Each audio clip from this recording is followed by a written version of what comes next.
एक कंकर सामने रखते थे और तुमरुका जी अपनी भक्ति में वीणा लेकर करताल लेकर अपनी भक्ति में डूबे रहते थे।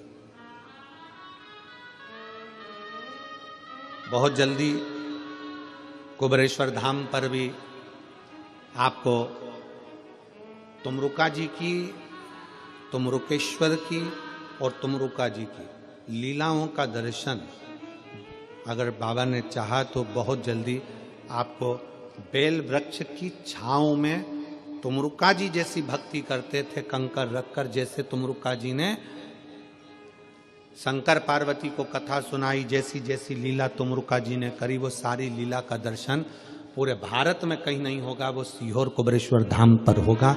शिव भक्तों के लिए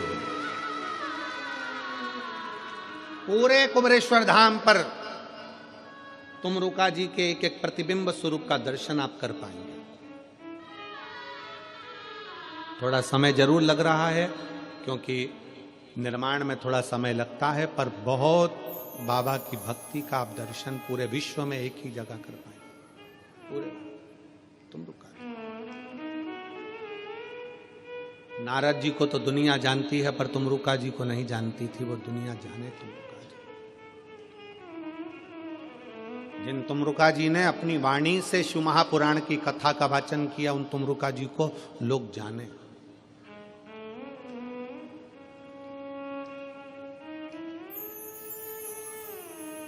शिव तत्व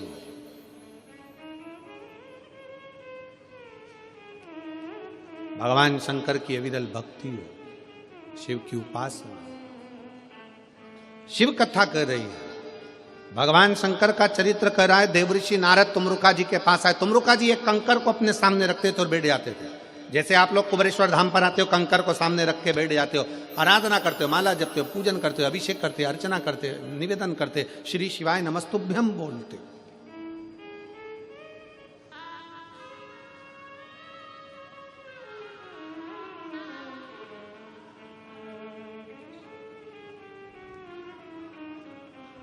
तुमरुका जी बैठे, नारद जी पृथ्वी पर आकर विचरण करते करते जा रहा है। नारद जी को भगवान शंकर ने पृथ्वी का लोक लिया, मृत्यु लोक मेरे शंकर भगवान ने लिया, क्योंकि इन मृत्यु लोक के जीवों का दुख मुझे देखना है और इनके दुख के निवारण मुझे करना है। भागवत जी में, अनेक पुराणों में कहीं पर भी वेद व्यास जी ने ये नहीं लिखा कि ऐसा करने से ये फल मिलेगा, ऐसा करने से ये दुख मिटेगा। केवल एक शिव महापुराण वेद व्यास जी ने 24,000 श्लोक की ऐसी लिख दी, जिसमें उन्होंने लिख दिया कि अगर तुम्हारे जीवन में ये दुख है तो ऐसा कर लेना, ये चढ़ा देना, काली मिर्च चढ़ा देना, समी पत्ता चढ़ा देना, बेलपत्र चढ़ा देना, मधु चढ़ा देना, घृत चढ़ा देना, दूध चढ़ा देना, तिल चढ़ा देना, ये चढ़ा देना, ये पुष्प चढ़ा देना, ये दुर्वा चढ़ा देना। पूरे पुराणों में कोई पुराण में वर्णन नहीं करा जो शिव महापुराण में करा कि ये चढ़ाने से ये फल की प्राप्ति होगी, क्योंकि शंकर मृत्यु लोक के देव हैं, वो अपने भक्तों को दुखी नहीं देख सकते। इसलिए शिव महापुराण में एक एक चीज छांट छांट कर लिखी गई कि उसके करने से ये फल प्राप्त हो सके।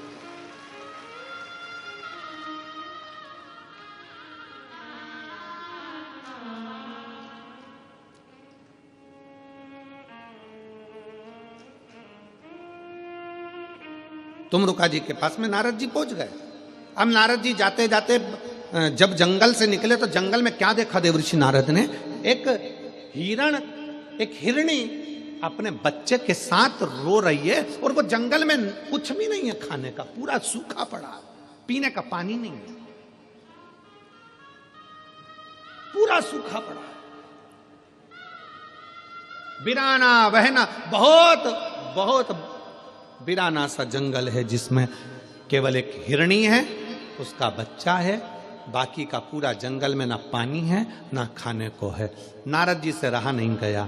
नारद जी उस हिरणी के पास गए और हिरण के बच्चे को हाथ लगाकर, हिरणी को पकड़कर हिरणी से पूछा, रे हिरणी ये बता, पूरे जंगल में कोई हिरण नहीं, पशु नहीं, पक्षी नहीं, जानवर नहीं, जलचर नहीं, थलचर नहीं, कोई नहीं, तू अकेली रह रही है, क्यों? यहां कुछ खाने का भी नहीं दिखता, पीने का भी नहीं दिखता, तो तू कैसे रहती होगी? हिरणी के बच्चे ने कहा नारद जी से, बाबा जी, ओ बाबा जी, 14 दिन से मैंने कुछ नहीं खाया। हिरणी का बच्चा कहता है, मैंने 14 दिन से कुछ नहीं खाया, कुछ। हिरणी ने अपने बच्चे को हृदय से लगाकर नारद जी से कहा, ये जंगल में पानी और भोजन नहीं है, पूरा सूखा पड़ा है, तो तुम इस जंगल को छोड़कर दूसरी जगह क्यों नहीं चली जाती?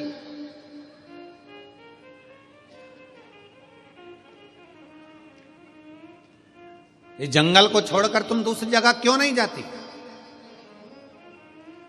कई बुजुर्ग माताएं ऐसी बैठी हैं, कई बुजुर्ग पुरुष ऐसे बैठे हुए हैं जिनसे उनके बेटे कहते हैं, पापा चलो अपन रायपुर में चलकर रहेंगे, क्या रखा है यहाँ पर, चलो अपन बिलासपुर रहेंगे, चलो अपन दुर्ग रहेंगे, चलो अपन राजनांदगांव में रहेंगे, यहाँ क्या रखा है जंगल में, इस घने बिराने में, इस जंगल में क्या पड़ा है, चलो पापा, चलो मम्मी, चलो माँ, चल पिताजी चलो। कई बार पिता कह देते हैं, बेटा तू जा, मैं नहीं जा सकता, क्योंकि तेरी माँ इस घर को छोड़कर गई है, इस घर से मेरा लगाव लगा हुआ है।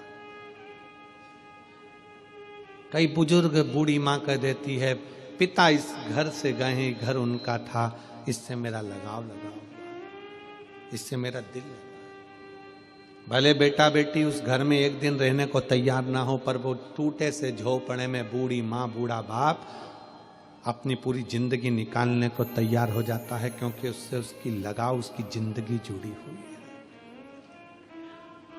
कई बार घरों में इस बात की लड़ाई होती है, एक चद्दर फट गई तो लड़ाई हो गई, बर्तन बेकार हो गया तो लड़ाई हो गई, जरा सा डब्बा टूट गया तो लड़ाई हो गई, जरा सा सामान बेकार हो गया तो लड़ाई हो गई।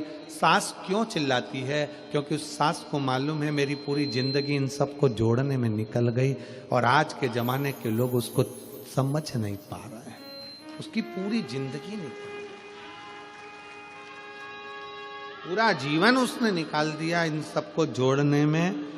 आज जब वो चीज टूटती है, फूटती है, तो वो कहती है हमने भी यूज करी थी, हमारे भी इतने साल निकल गए, पर हमने संभाल कर रखी, पर आज उसका प्रयोग सही नहीं है, आज उसको तुम जान नहीं पा रहे।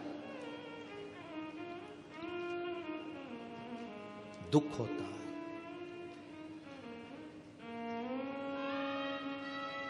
दुख।